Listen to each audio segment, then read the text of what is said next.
जर अशीच पेपरफुटी चालू राहिली तर कोणते विद्यार्थी अभ्यास करणार? नमस्कार, MB न्यूज म्हणजे महाराष्ट्रातील बातमीपत्रामध्ये आपले स्वागत आहे. मी मंगेश बोबडे. बातमी बघण्यापूर्वी आमच्या चॅनलला लाईक आणि सबस्क्राईब करायला विसरू नका. तर बघूया आजची विशेष बातमी. अमरावती जिल्ह्यातील चांदोर्लीमध्ये तालुका व शहर काँग्रेस कमिटीच्या वतीने विविध विद्यार्थी व युवकांच्या प्रश्नावर तीव्र धरणे आंदोलन करण्यात आले आहे. या आंदोलनातून केंद्रीय शिक्षण मंत्री धर्मेंद्र प्रधान यांच्या राजीनाम्याची मागणी करण्यात आली. तसेच विद्यार्थी आणि युवकांच्या प्रश्नासाठी अहिंसक मार्गाने अन्नत्याग आंदोलन करणारे सोनम वांगचुक यांना जाहीर पाठिंबा देण्यात आला. यावेळी आंदोलकांनी आंदोलन दरम्यान अश्रुधुरांचा वापर व आंदोलकावर झालेल्या कथित लाठीमारांचा निषेध करत केंद्र सरकारविरोधात जोरदार घोषणाबाजी केली. आंदोलनात शेकडो विद्यार्थी सहभागी झाल्याने हे धरणे आंदोलन माजी आमदार वीरेंद्र जगताप यांच्या नेतृत्वाखाली पार पडले. यामध्ये युवक काँग्रेस, महिला काँग्रेस, NS युवा सेवा दल तसेच तालुका व शहर काँग्रेसचे पदाधिकारी, कार्यकर्ते आणि नागरिक मोठ्या संख्येने या धरणे आंदोलनाला उपस्थित होते. ब्युरो रिपोर्ट, MB न्यूज, महाराष्ट्रातील बातमीपत्र, चांदूर रेल्वे, अमरावती.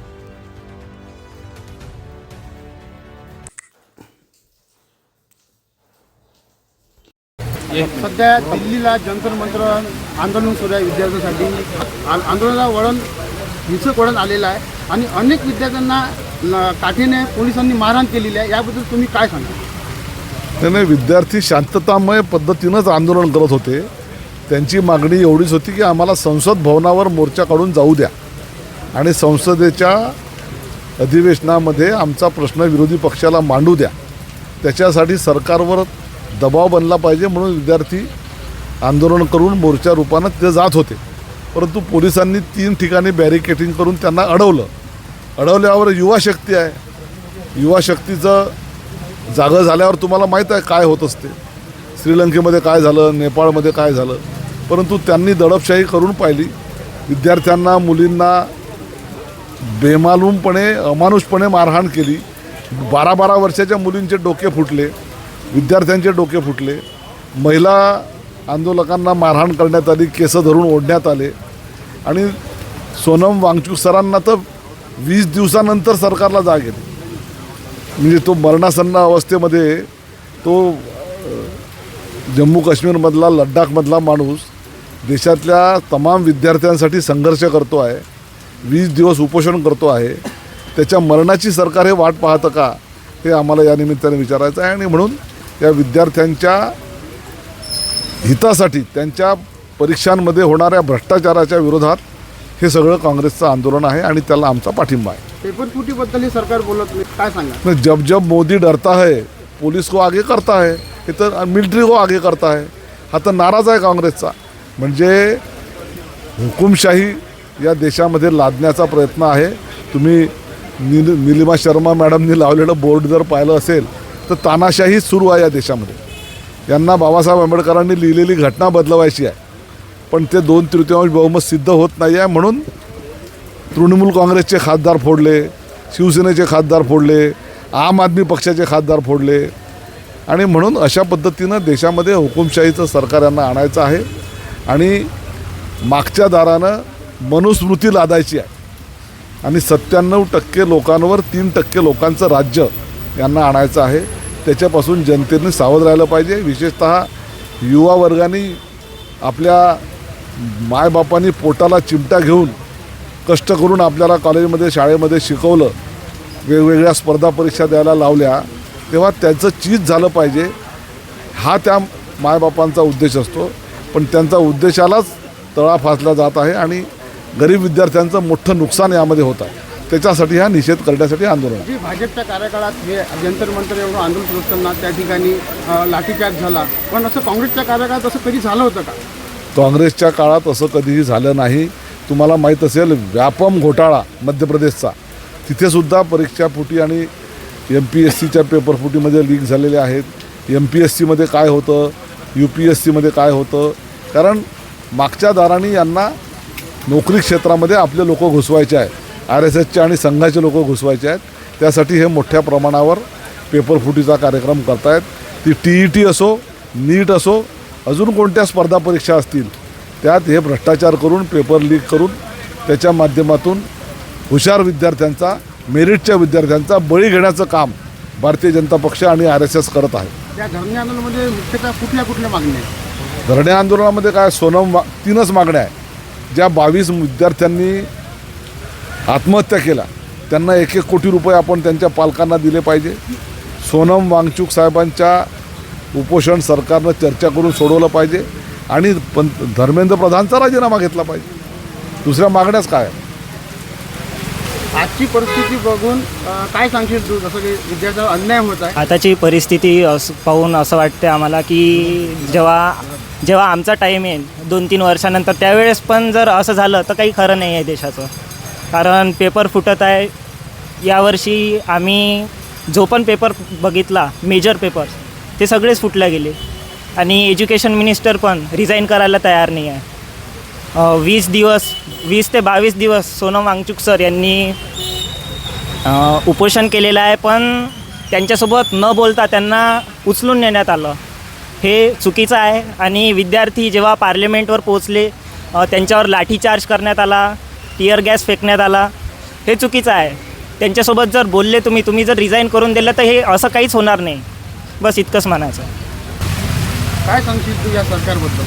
हे जे पेपर फुटी होत आहे यामुळं विद्यार्थ्यांना असं वाटत आहे की बा जगायला राहिले पाहिजे. ते जे एक्झामसाठी तयारी करत आहे त्यांना त्याच्यामध्ये मार्क्स नाही मिळत आहे. जे अमीर माणसं आहे जे पेपर फुटल्यावर विकत घेत आहे त्यांना पण ते म्हणजे पेपर मिळत आहे. तर विद्यार्थी आत्महत्या करत आहेत त्याच्यामुळे, पेपर फुटीमुळे.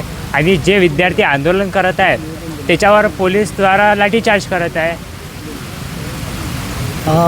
या सगळ्या परिस्थितीवरून आम्हाला असं वाटते की म्हणजे जे आम्ही ॲस्पिरंट्स आहेत त्यांना पण असं वाटते की आम्ही तयारी करायची की नाही करायची. कारण आमच्यासोबत पण जर असं झालं तर आम्ही काय करणार. म्हणून आम्हाला पण एक प्रश्न पडतो की आम्ही पण प्रिपेरेशन करायची की नाही. की बाबा पेपर फुटीच्या मागे लागायचं. जर अशीच पेपर फुटी चालू राहिली तर कोणते विद्यार्थी अभ्यास करणार? दिल्लीमध्ये जे आंदोलन झालेलं आहे अक्षरशः विद्यार्थ्यांना लाठीचार्ज झालेला आहे, आपण काय सांगायला हवं? सर्वात आधी ही गोष्ट सर्वात लाजिरवाणी आहे की भारताच्या संविधानाने आम्हाला अधिकार दिले की तुम्ही आंदोलन करा, तुम्हाला जी गोष्ट आवडत नाही आहे त्याविषयी बोला, पण जर सरकार ते ऐकायलाच तयार नाही आहे यापेक्षा सर्वात लाजिरवाणी गोष्ट कोणीच नाही आहे. त्यांनी ते विद्यार्थ्यांची गोष्ट ऐकायला पाहिजे होती. इवन त्यावर नाही ॲक्शन केलं तरी चालते, पण एकदा त्यांच्याशी बोलून संवाद साधून काहीतरी उपाययोजना म्हणून तरी त्यांनी ॲक्शन घ्यायला पाहिजे होती. त्यांनी जे लाठीचार्ज केला आहे, लहान विद्यार्थ्यांना मारलं आहे, हे सर्वात लाजिरवाणी गोष्ट आणि आपल्यासाठी संविधानाला, लोकशाहीला सर्वात घातक गोष्ट आहे. ती सरकारकडून ही अपेक्षा नव्हती. त्यांनी लोकांसाठी, विद्यार्थ्यांसाठी काहीतरी केलं पाहिजे होतं. इवन एक ॲक्शन घेतली असती, संवाद साधून त्यांना ते काहीतरी उपाययोजना केली असती तर ते तिथे थांबले असते, ते एवढे ॲग्रेसिव्ह नसते झाले. पण त्यांनी काहीही विद्यार्थ्यांचा विचार केला नाही. ही सध्या तरी सरकारसाठी खूप मोठी लाजिरवाणी गोष्ट आहे. अक्षरशः एक विद्यार्थी मृत्यूची झुंज देत आहे, काय सांगण्याबद्दल?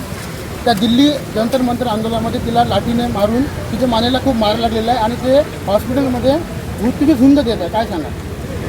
संविधानात जर तुम्ही लोकांचा विचारच करत नाही आहे तर ही कसली सरकार आहे? सरकारला समजायला पाहिजे होतं. तुम्ही एक व्यक्तीला जेव्हा एवढं मारताय, इवन ती एक विद्यार्थी आहे, विद्यार्थिनीला तुम्ही एवढं अमानुषकीने मानून राहिले तर याला काही यासाठी आपण काहीही म्हणू शकत नाही. त्यांना लाज वाटली पाहिजे होती. जेव्हा एवढे मोठमोठे आमचे खासदार बळवंतभाऊ वानखेडे तिथे होते, त्यांनीही ते पाहिलं आहे, सोसलं आहे सगळं. जेव्हा तुम्ही एवढे मोठमोठे नेत्यांना पकडून जेलमध्ये टाकून राहिले तर ते मला तरी नाही वाटत की आमच्या विद्यार्थिनींनी ती गोष्ट एक्सेप्ट केली पाहिजे. जैसे कि अब सबको पता चल गया है कि इतने नीट के पेपर लीक हो रहे हैं और ये तो सिर्फ अभी एक एग्ज़ाम का पता चला है. ऐसे कितने सालों में हर एक एग्ज़ाम्स में गड़बड़ी हो रही है, हर एक एग्ज़ाम्स लीक होते हैं, नौकरियों में भी वैसा हो रहा है और एडमिशन के इसमें भी. और जब ये चीज़ का खुलासा हो गया है उसके बाद भी अगर गवर्नमेंट कोई एक्शन नहीं ले रही है और इसके बाद भी कोई गवर्नमेंट एक्शन नहीं ले रही है तो हम लोगों के पास इसके अलावा कोई ऑप्शन नहीं है. हम संविधान का यूज़ करके उसके हमारे अधिकार के लिए हम लड़ सकते हैं और इसीलिए ही हम यहाँ पर बैठे हैं कि हमको हक मिले. कल जो भी हुआ जंतर मंतर में बच्चों ने प्रोटेस्ट किया तो उन पर कलम लगा दी, उनको मारा पीटा. एक दिन में आपने डिसीजन भी ले लिया और एक्शन भी ले लिया, जबकि नीट पेपर का खुलासा कितने अभी 1 साल से चल रहा है, उसके ऊपर गवर्नमेंट में अभी तक कुछ भी एक्शन नहीं लिया है. तो हमारी बस इतनी मांग है कि धर्मेंद्र प्रधान ने राजीनामा देना चाहिए और हम लोगों को अच्छा शिक्षण मिलना चाहिए जिसमें कोई भी भेदभाव न हो और जिसमें कोई भी गड़बड़ न हो। आपण जे गेल्या 20 दिवसापासून पाहत आहे की सोनम वांचूक सर उपोषणाला बसलेले आहे, ते कशासाठी? विद्यार्थ्यांच्या हितासाठी. माझा मुलगा पण BTech करत आहे आणि मलाही त्याच्या भविष्याची काळजी आहे. पण जे हे आता ज्या युगामध्ये हे होत आहे, BJPच्या काळामध्ये जे होत आहे, पेपर लीक होत आहे आणि मला एवढं समजते की जर विद्यार्थी पेपर लीक करून आणि म्हणजे डुप्लिकेट काम करून जर ते पुढे जाईल, त्या नेत्यांची मुलं काय ते मोठ्या दुसऱ्या बाहेर देशात जाऊन त्यांचा इलाज करू शकतात. पण गरिबांचं काय? जर डुप्लिकेट डॉक्टर वगैरे बनले तर सर्व गरिबांचंच नुकसान आहे आणि त्यासाठी हे जे होत आहे ते फार चुकीचं आहे आणि हे कुठेतरी थांबायला पाहिजे. जे मोर्चा नेला आहे विधानसभेवर, तो मोर्चा त्यांनी फक्त युद्ध करण्यासाठी किंवा चुकीच्या गोष्टीसाठी नेलेलं नाही. त्यांचा फक्त एकच होतं की आम्ही जे लेकरांचा भविष्याचा विचार करत आहे तो कुठेतरी चुकीच्या मार्गावर चाललेला आहे आणि आम्हाला त्याचं उत्तर हवं आहे. पण सरकारने उत्तर न देता त्यांच्यावर लाठीमार केला, त्यांच्यावर खूप मारलं आणि 12 वर्षाच्या मुलीलासुद्धा मी असं व्हिडिओमध्ये पण बघितलं की एका मुलीची डेथ पण झाली. हे कुठपर्यंत योग्य आहे? हे कुठेतरी थांबायला पाहिजे. म्हणून मी सरकारचा निषेध करते आणि खरंच हे फार चुकीचं आहे. हे कुठेतरी थांबायला पाहिजे.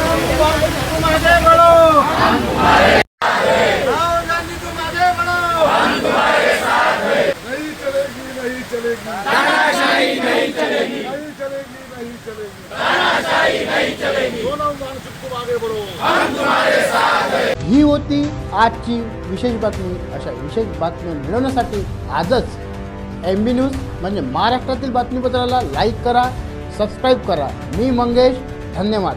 भेटूया एका पुन्हा नवीन बातमीमध्ये.